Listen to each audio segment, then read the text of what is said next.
Good evening, football fans. Welcome to Gridiron Weekly. Joining me is my co-host John. How we doing tonight, John? I'm all right, man. How are you? Not too bad. Is the snow all melted up there in Buffalo? Yeah. Great 50-degree days lately. It's been nice. Yeah. It's been Same real here. nice. Same here down in Pittsburgh. It Yeah. was a nice day today. So, all right, John. Well, the college football playoffs are upon us. I want to get into that. Talk a little bit about Heisman. Fernando taking it home. Just some news and notes from the NCAA. Folks, we're going to have a little bit of an abbreviated show tonight. We just want to kind of, wrap it up because we want to watch this Rams and Seahawks game. Very good Thursday night game tonight. Right. And then we'll get into the NFL, a little bit of news and notes from the NFL, some stuff going on. But without further ado, let's talk about the upcoming college football playoffs. Alabama, number 9 Alabama at number 8 Oklahoma, 8 p.m. on Friday. Yeah. At Gaylord Family Memorial Stadium in Norman, Oklahoma. I tell you what, I think this is going to be a good game. This is in Texas, Texas A&M and Miami on Saturday. I think it's going to be a good game, John. When you look at this, these are rematches from each of these games are rematches from the regular season. I don't know. The other games, James Madison and Oregon. Not much. Tulane and Ole Miss. I think Ole Miss and Oregon are gonna rout both those teams. So. Yeah. I mean, Ole Miss. What did Ole Miss beat Tulane this year? Like 45-10, I think. Yeah. In the regular season too. So I had also heard something interesting that James Madison's largest player only weighs like 270 pounds. Yeah. So that's going to be tough when you play Oregon.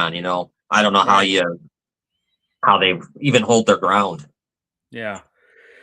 I'm really looking forward to Alabama and Oklahoma. I think this is going to be a good game. I don't know. There's talks about Kalen DeBoer going elsewhere. Yeah. I mean, they've even said about him being maybe a candidate for the Michigan job. I don't see that. I don't know. I don't know that he's definitely going to stay at Alabama, though. I don't. I said it before when he took over. Big shoes to fill with Nick Saban. Big shoes to fill. Definitely. Yeah. I just what are you looking for in this game against Alabama and Oregon? What are you looking for that? Well, what happened here? Oklahoma won by what, like 3 or 4, I think, during the regular season. It was a close game, but yeah, it was a close game. My biggest thing is if Alabama can run the ball, they can win. I just don't know if they can. I don't know. Oklahoma's got a good defense, man. And with Mateer finally being healthy, I would assume he's got to be pretty healthy at this point.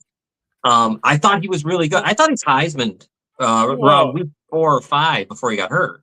Well, they played well even without him too. Yeah.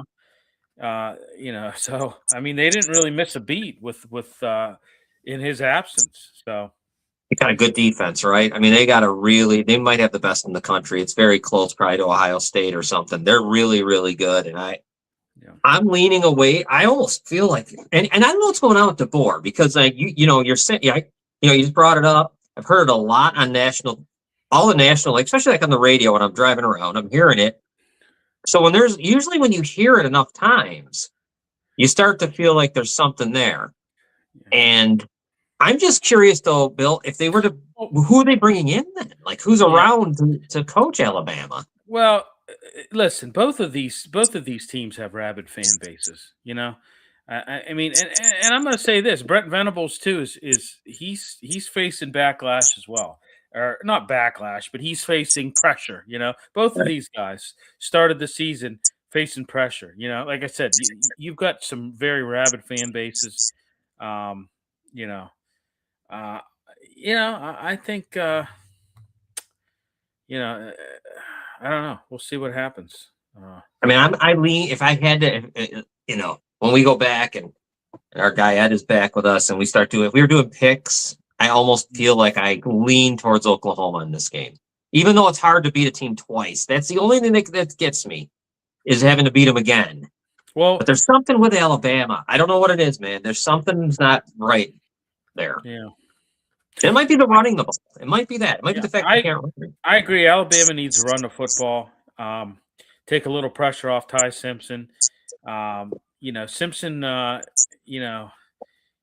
think he was sacked 4 times against Oklahoma in that game. Yeah. In the first meeting, you didn't have, and you didn't have Mason Thomas either, right, in that game. So, Thomas is back from injury. So, yeah. Ty Simpson, I think, has been pretty effective. He struggled a little bit in the last few weeks against pressure, and that's not a good sign against that Oklahoma team that leads the nation in sacks and tackles for loss. So that's not good. So, I look to have if they get the passing game going, Alabama. If they get the passing game going, I look for Ryan Williams to have a big game. I think he's gonna be a key factor. He's been quiet lately, but I think he's due for a breakout. And you hit the nail on the head, John Mateer. He's a dual threat. The guy can run, the guy can pass. He's made numerous clutch plays this season. And he makes some very timely throws every game, it seems like. And and sometimes he's been guilty of forcing the ball, which has led to some turnovers, some interceptions. But I think overall they have the best shot of winning behind, with him at the helm. So yeah, definitely. I said this one time on here. He's got a lot of Jackson Dart in him. He almost looks like him physically, and he might have that. That might be like you say. He tries to force too many things. I'll tell you this though, if they can get by Alabama, and what a great game to have on a Friday night tomorrow. They get to play Indiana, and wouldn't that be a hell of a game to watch? Either one of these teams. For Indiana to have to take on one of these two isn't. Sometimes you wonder if being number one was such a great thing, right? Because you're going to get one of them. That's a hell of. We'll see that when we get there. But tomorrow night, what a great way for a Friday night. Yeah, agreed. Let's shift focus to Texas A&M hosting Miami. What are you looking for in this game? I'll tell you what. I think Texas A&M is going to win. I don't know. Isn't it funny with Texas A&M? They went along for undefeated, number 3, generally behind Indiana, Ohio State. It was always Texas A&M. Everyone kind of felt like, oh boy, they really didn't play that SEC schedule like Alabama and Georgia did. Like they missed everyone pretty much in the conference, and here they are all the way down at 7 after 1 loss. Right? They only have 1 loss, isn't that? Am I right? I think so. Yeah. And 11-1. Miami's weird because I love their defensive ends. Those guys are really good. They're really good. They're probably the 2 best in the country, maybe, as far as pressure. The lines are good for Miami. Yeah. This is going to be a good one, too. The Aggies in Oklahoma are tied for 40. The Aggies in Oklahoma are tied this season with 41 sacks apiece. So you got to have a good game, man. This is going to be a good one because, and I don't know, again, what do we get without a Carson Beck, right? Sometimes he looks so good. Sometimes,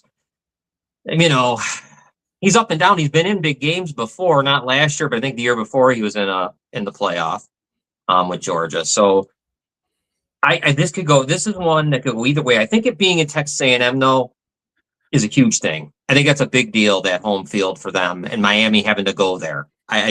More than I feel like the Alabama-Oklahoma game, I don't feel like home field really makes a difference in that one. I don't know why, but I feel like it does here. I'm leaning towards Texas A&M as well, just like you are. Miami, I tell you, Miami, they've had an explosive offense. They've had a good defense, too. They haven't allowed more than 17 points in their last 4 games. They've had a pretty stout defense. They've done some good things. I like what I'm seeing out of Malachi Toney. I like him a lot. There's some guy, Mark Fletcher. He's Mark Fletcher Jr., another guy who has done a hell of a job. And I agree. Carson Beck, This is going to be a big game for him. Another big game for him. We'll see what they can do. But, let me say, man, I bring these guys up, James Franklin, the other guy, Kelly, everybody up. I don't trust Cristobal too much. I don't know. There's something about him in big games that I just wonder. We're having technical difficulties here. It looks like we're both pausing and we're spinning for some reason. I don't know what the hell's going on, but having some issues here tonight. So, what do you think of Marcel Reed? He's 963 yards, 6 touchdowns. Yeah. No, I'm sorry. Hold on a second. These are okay. I'm looking. No. And there was times where I thought he was another high. Well, we had him in our top 5, our Heisman, quite often. Remember, we had him a lot. Yeah. So, sorry, I was looking at some. These are stats in the last 4 games. Okay. No, but yeah, and he's had 245 rushing yards in 4 scores in the last 4 games. So, Texas A&M, for a team that's got 1 loss, has a lot to. They feel like they've been underrated. Yeah, they've flown under the radar a lot. They've flown under the radar this year. Definitely. I mean, when you look at them and you're like 11-1, really? It's kind of surprising. Spent all year at number 3. It was always them. They were always there with Ohio State and Indiana. And they're being undervalued here at 7, probably. And probably they're going to, if they win, they're going to give Ohio State a tough time. That won't be easy. And it's in the Cotton Bowl if they happen to get by Miami. Yeah. So, Hurricanes haven't won a national championship since 2001. It's been a long, long time. Aggies longer than that. 1939 is the last time they won a championship. Yes. Yeah. I don't believe in Cristobal. I really am not a believer in that guy in a big game. Let's see. But I just, every year it's the same story with Miami. I always on our shows say how much I love them. I love them. I love them. They're so powerful. Their lines and this and that. And they always end up here. Right. So they should have won the ACC, honestly. They didn't do that. I mean, come on. Yeah. Another guy to look for with Texas A&M is that Cassius Howell. He's another guy.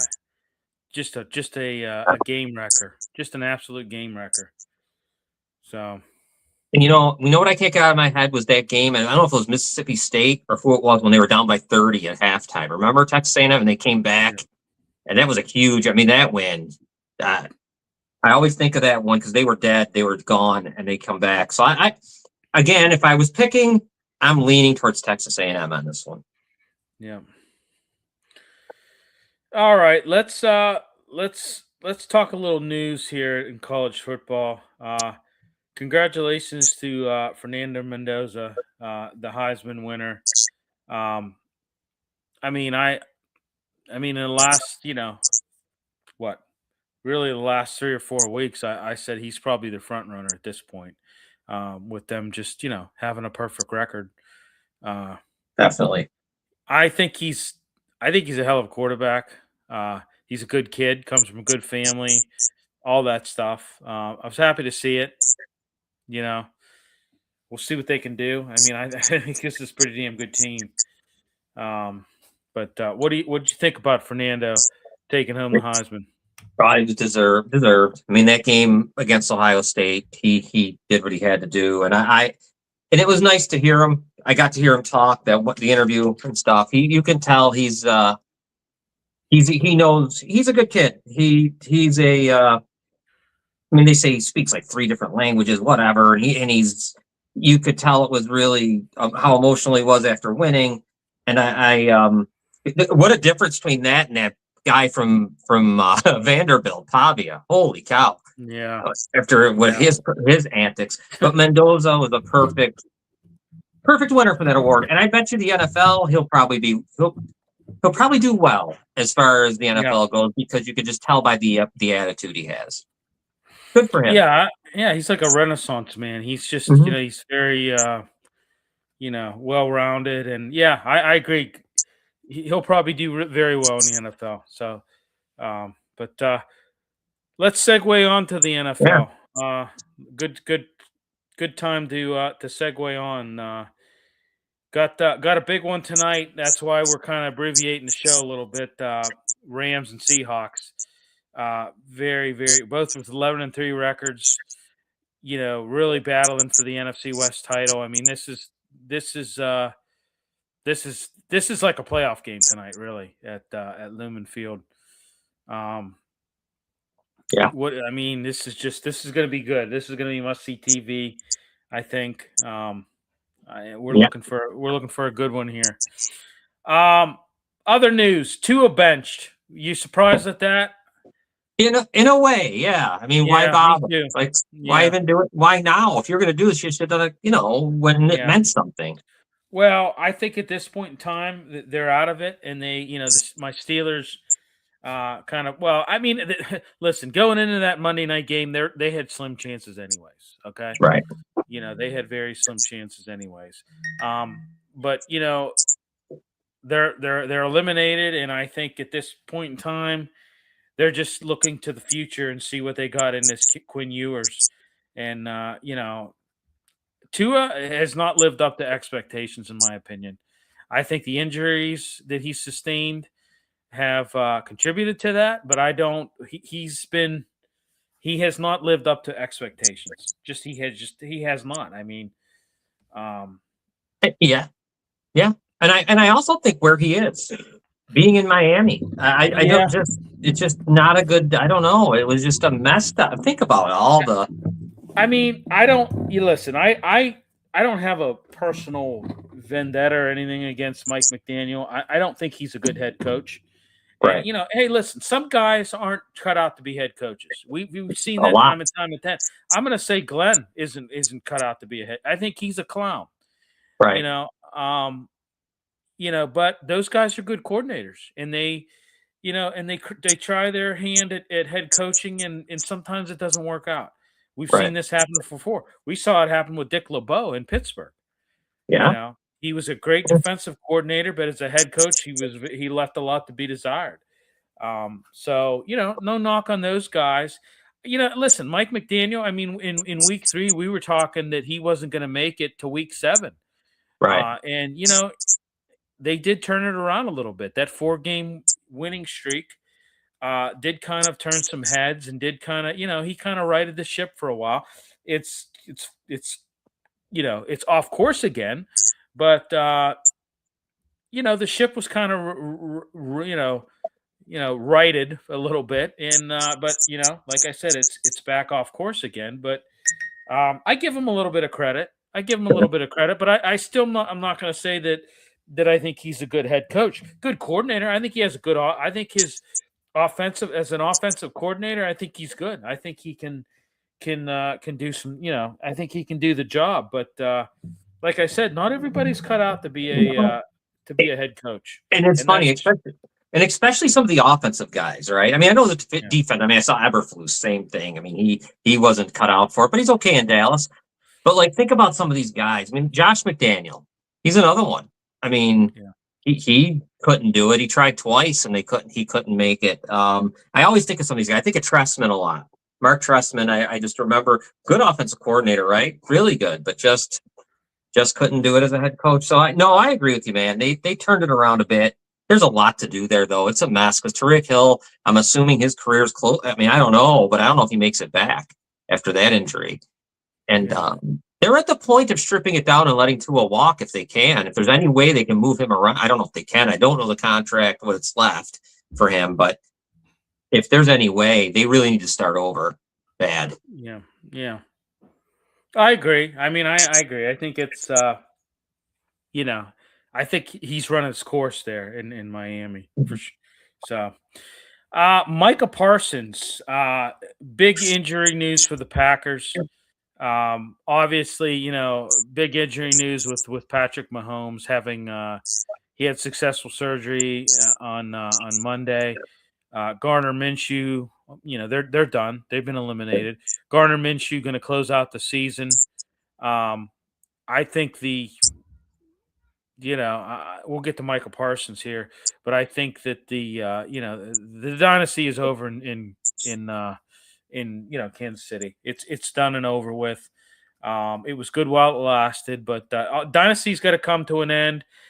Kelsey's not going to be back. I know they were kind of analyzing what he had said about Mahomes, that he basically said, oh, he'll be back for the Chiefs next year, not saying he'll be back for us. Like it's the writing's on a wall. Kelsey's done. I think he's going to retire. He'll announce his retirement here probably after, the Super Bowl, I'm guessing. And they're just they're a team that just they needs complete retooling. And, I think it's going to be a while before we see the Chiefs competitive again. What do you think? Yes, and there's so much to do, right? Offensive line. The lines are bad.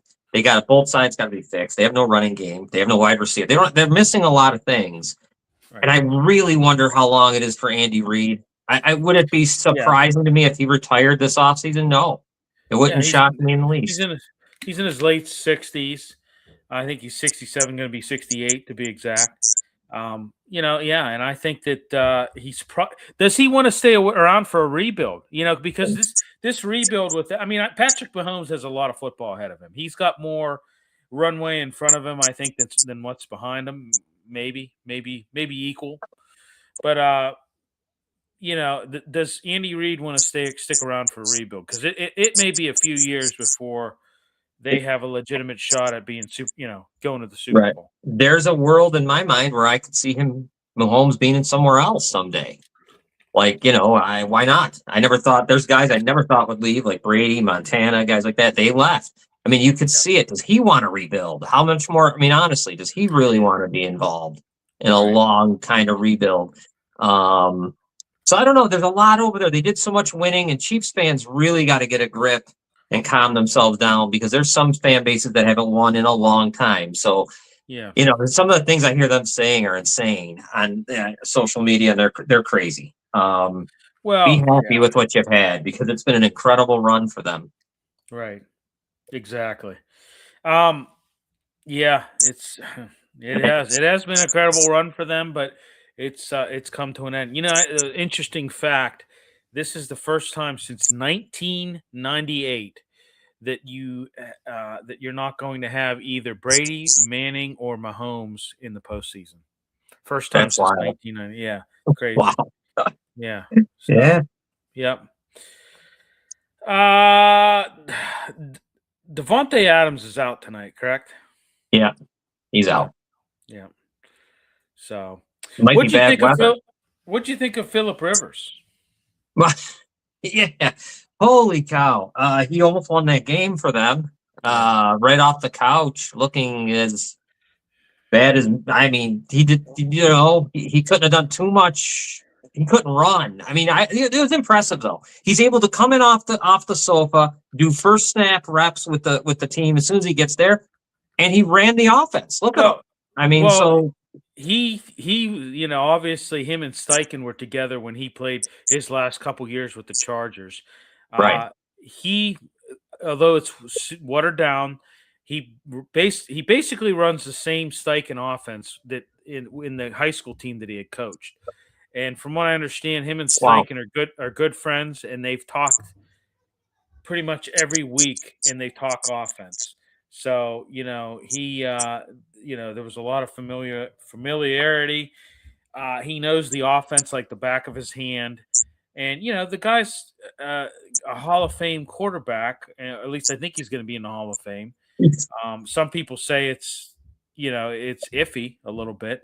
But, he knows how to read defenses. So I wasn't really too shocked. 18 for 27, 120 yards, 1 touchdown, 1 pick. He was sacked only what? Was he sacked? He was only sacked 1 time. That's not bad. I remember a guy for the Browns when I was a kid that was there. I don't even know why the hell I was there, but I watched the Browns play the Houston Oilers, and Don Strock came in. That's what it reminded me of. Might as well have been him. I mean, the same type of deal. He's not. If I don't think they can beat the 49ers though this week, but he's better than what you could have had. You know, what are you going to have, Anthony Richardson? I mean, it's he's back practicing, but they said that Rivers is going to be the guy for the rest of the season. Wow. I mean, hey, listen, I remember a 44-year-old Vinny Testaverde coming in and playing. I remember Steve DeBerg back in the day at age 44. Hell, I remember in 2003 when the Steelers were 6-10, getting beat by a 40-something-year-old Doug Flutie that came in the Heinz Field and just threw the ball all over the place. And these guys, if like I said, if you stayed in a little bit of shape, they can read defenses, and if you know the offense, then you can be an asset instead of a liability. So yeah. Definitely. I mean, I feel bad for Indy because their playoff hopes are done. At one point, it was you thought they were going to the Super Bowl, or it was possible, and that really collapsed quick. But unfortunate. I want to talk. I want to talk a little bit about Caleb Williams in the Bears. Caleb Williams was interviewed this week, and he said he feels great. He said he feels great. He hasn't. He's been able to kind of stay injured. He's had a little bit of injuries that he's dealt with, but he feels good. Where are you thinking your Bears are going to go this year? I mean, they're sitting atop of NFC North. Geez, I thought they let the Packers off the hook the first time, so now they get them again Saturday night at home. They never. I look at through my entire life, unless it was the '80s. Unless it was that team, the Packers always beat the Bears. I don't know why. It could be an NFC Championship game. It could have Cutler. I don't care who's out there. They end up winning. One way or another, the Packers win. So that would be a huge step in the right direction if I see the Bears win. But right now, I mean, Williams played great against the Browns. I mean, he's gotten better every week, and I got to go with Johnson. I mean, this guy has done a great job over there. He has them. They believe that they're good.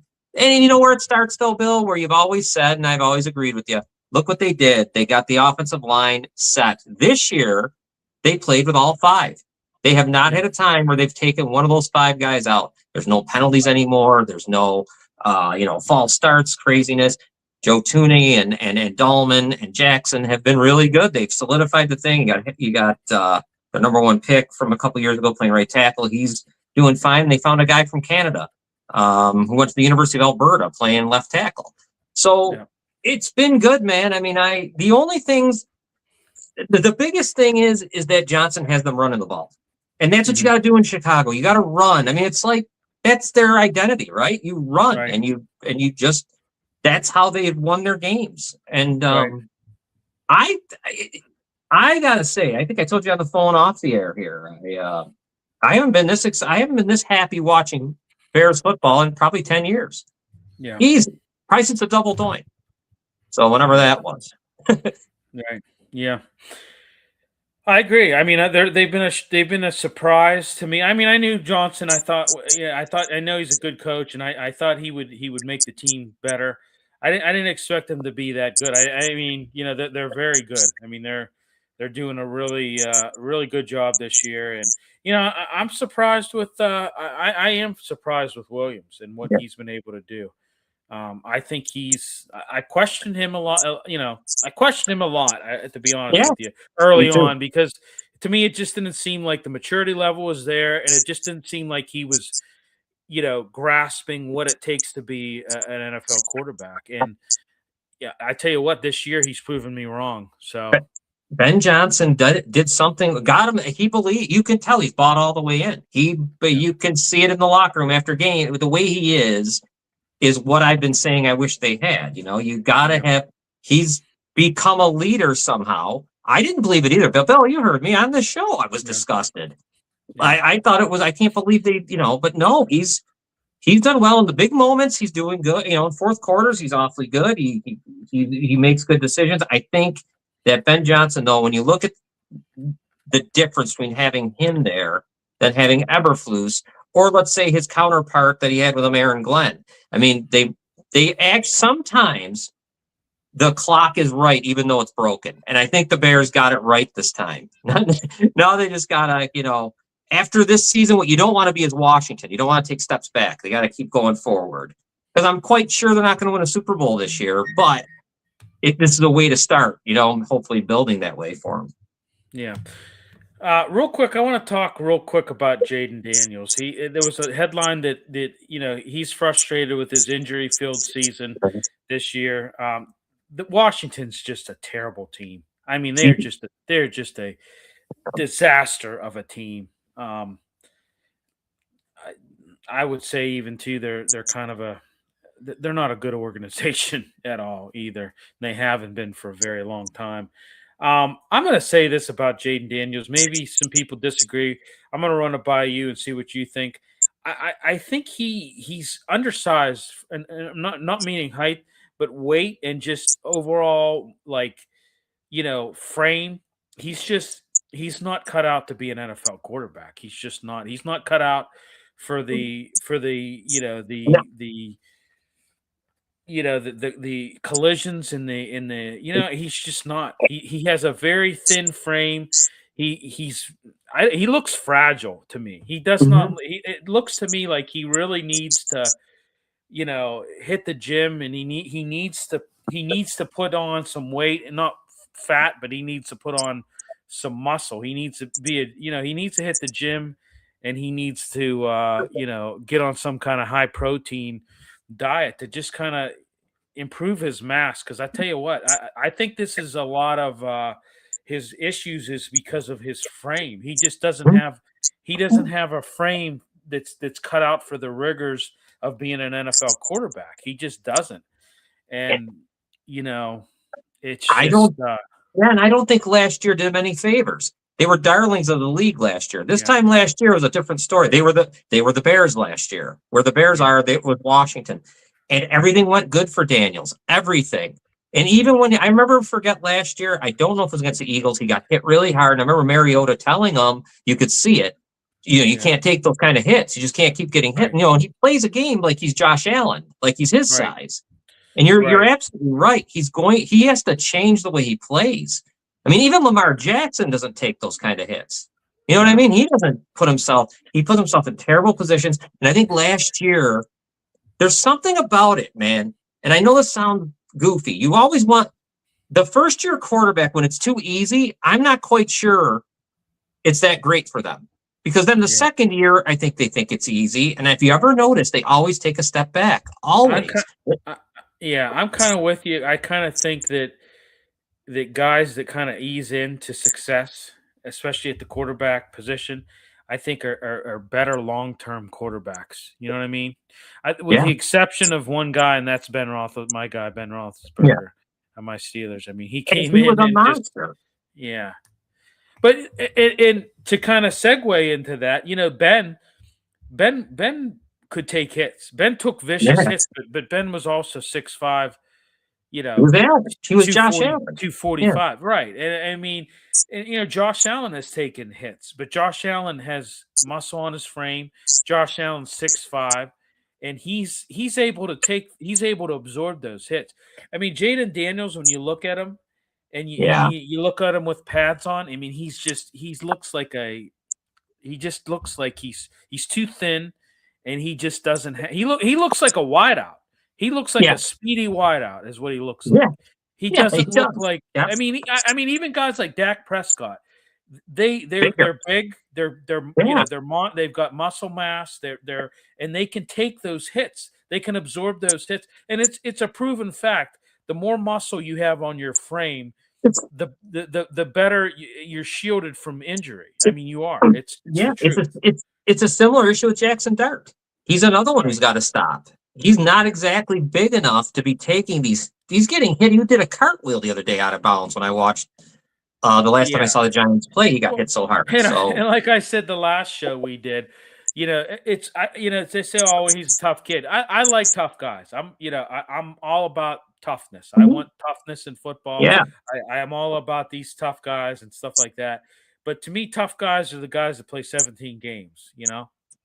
I mean, absolutely. Yeah, they're not tough guys.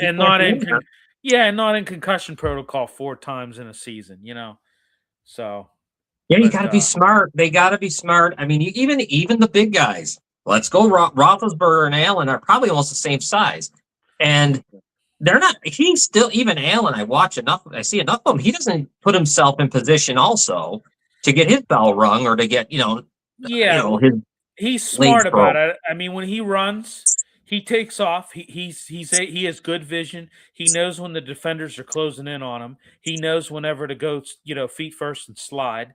He knows, okay, hey, I see these guys conversion on me. All the safety's coming up. Okay, let me get as much yardage as I can, and then let's go out of bounds.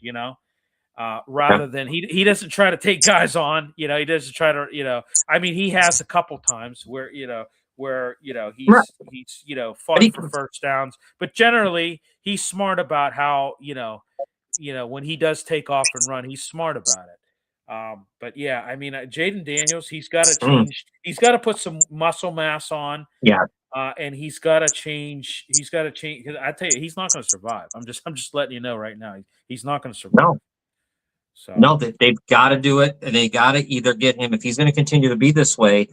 I mean, Lamar is a good example for him to follow. I mean, that kid, he came from Louisville. He wasn't exactly real big, but look how big he is now. He's a decent sized guy that he can actually lower it. He can hit somebody if he needed to. So I mean, Jaden Daniels is 6'4", and they have him listed at 210 pounds. I don't think he's 210 probably pounds. 190. Bet he's 190 or something. Yeah, that's inflated. I mean, I think he's probably 190, and that's not good enough. That's 6'4", 190 as an NFL quarterback. That's not. No, the corners are the corners are bigger than you. Like you said, your wide receivers are yeah. No, you're right. Yeah. That's a great point. And they're going to have to. And I assume you would hope that organization is going to fix him because, like you said, they're not going to have him. They're not going to have him. He won't make it. Yeah. All right, let's close out the show real quick. I just want to talk about my Steelers. This is I was talking about this last night. This is a very pivotal game. But I want to say that it's more. I think it's more. And I hate to say this, but I think it's really more pivotal for Detroit. I was saying this last night. Detroit has their back against the wall. I mean, they lose this game, there is no future for them. It's over.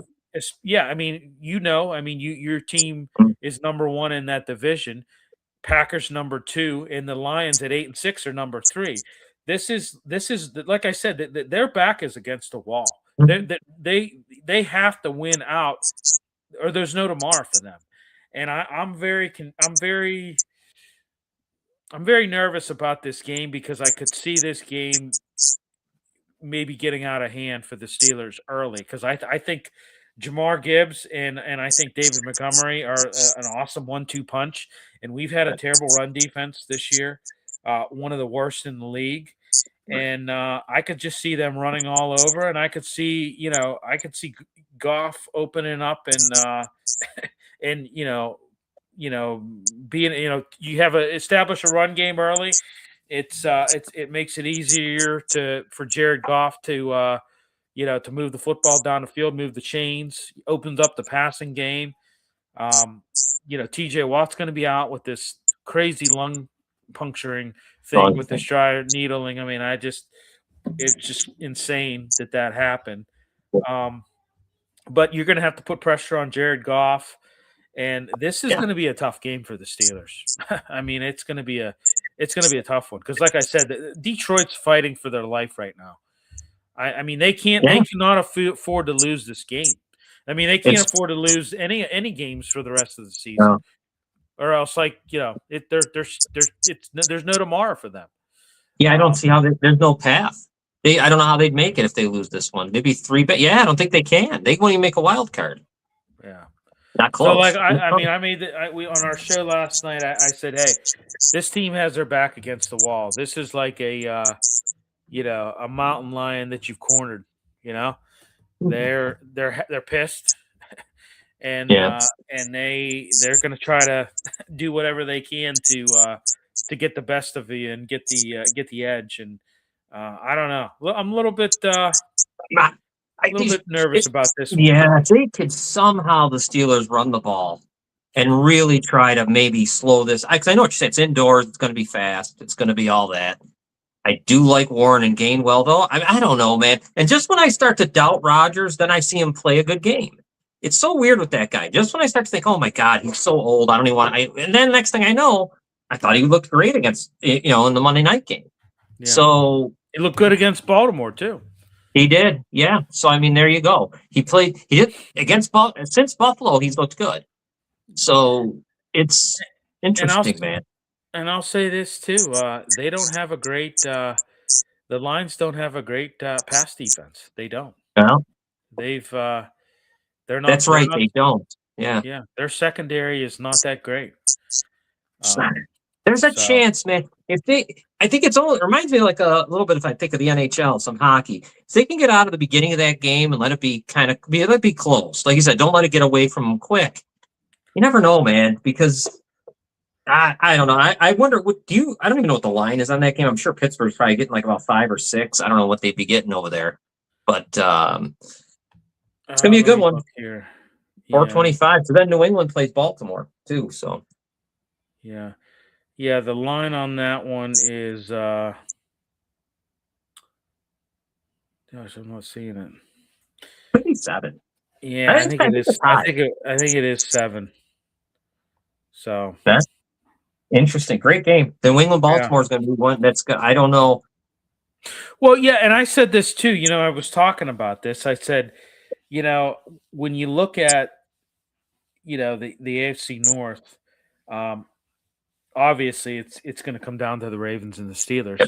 But when you look at the Ravens, they have a hard. I think they have a harder schedule. I mean, now that Micah Parsons is out, I mean, the Ravens got the Patriots at home. This Patriots team, is pissed, losing to Buffalo. You blow a 21-0 lead. They're going to be going down to Baltimore pissed. So that's going to be, I think, a tough game for Baltimore. Then you got to go to Lambeau. Be tough. And like I said, granted, you've got Micah Parsons out, but I still think it's going to be a tough game for them up there. Definitely. And then the showdown is the last game. Baltimore coming to Acrisure. And couldn't be better. I mean, it's going to come. It may come down to that. I mean, it very well may come down to that. And I said this before. If you're going to lose the game, and I don't necessarily, I think the Steelers really, to make things easier for them, they need to win out. They need to win out. But I'm just looking at you've got Detroit, you go to Cleveland, and then you got Baltimore at home. If you were to lose one game, I think I think the Lions game would probably be the game to lose. Because they'll beat Cleveland. I mean, Cleveland's pretty much, after watching them play the Bears, I think they've pretty much made a decision. It's over. They've pretty much packed it in. Yeah, it's the players are done. The bus is warmed up, and they're pretty much ready to shove off, and so to speak. So, but it'll be interesting to see. Yeah. So it'll be interesting to see. So, all right. Hey, I would just want to tell everybody, next week, obviously, we're not going to have a show. The following week is New Year's Day on that Thursday, so we're not going to have a show either that day. So we may try to maybe fit something in between. Maybe we may try to fit something in on another day. Stay tuned for that. We got to work some things out with that. But I just want to let everybody know. I just want to, everybody listening out there, have a very happy holiday, Merry Christmas. Have a great New Year's. Be safe. Enjoy the time with your family. Enjoy the football, because there's going to be a lot of good football to watch. And on behalf of me and John, we just wish everybody a very happy holiday. So, but all right, we'll keep you guys posted. Like I said, we may try to fit a show, maybe in between. Obviously no show next on our regular schedule Thursdays. 25th is, like I said, that's gonna be Christmas, and then you got New Year's. But we may try to fit something in. Stay tuned for that. We'll let everybody know if we can work something out with that. But yeah, like I said, everybody have a happy holiday, and we'll talk to you soon.